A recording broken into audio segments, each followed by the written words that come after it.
basic guide to level up fast and farm honor badge easy way.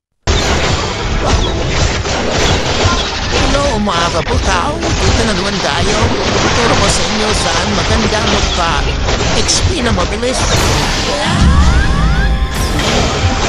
Tsaka saan ka pwedeng makuha ng honor badge na mabilis. Dito ka lang pumunta sa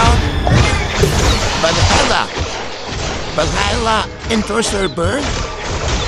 Yan, nakikita niyo yan. Honor badge. At pasok ka lang dyan. Kaya tamang po dyan kung anong bumas sa inyo.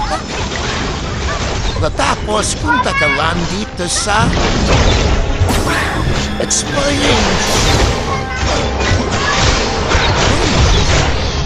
Kaya tanong dahil yan. Bakit Exploring? Yan, nabilis kumapagin yun dati. Yan ba? Ulit makuha. Dati mas malaki ang bali na XP dito. Dito ka na tambay, sigurado. Yung XP mo, makakuha ka pa ng honor badge. Para saan nga pa yung honor badge, mga bukaw? Yung honor badge yun, pinapalitan yun doon sa Saga.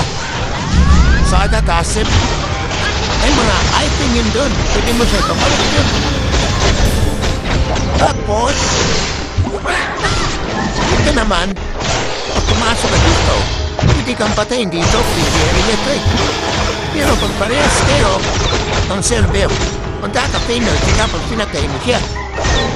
Yan lang mga kaputaw, ito guys ba? Nabilisan ka naman ito. Pag-level 25 ka pa, ang hindi ka pa yata pwede pumasok dito. Ano natin? Ay, pwede na. Level 25, pwede na. Pag level 20, hindi pa lang. Ito rin mo kuha yung ano? Remix piece. Ito, pampalit sa, remix. Ay, mga kuha ka naman dito. Remang sa atin, 66,000. Yan pa din, papalitan yun dyan. Drop in dito. Drop in yan. Hindi, salamat sa panonood. Subscribe mga kabuta.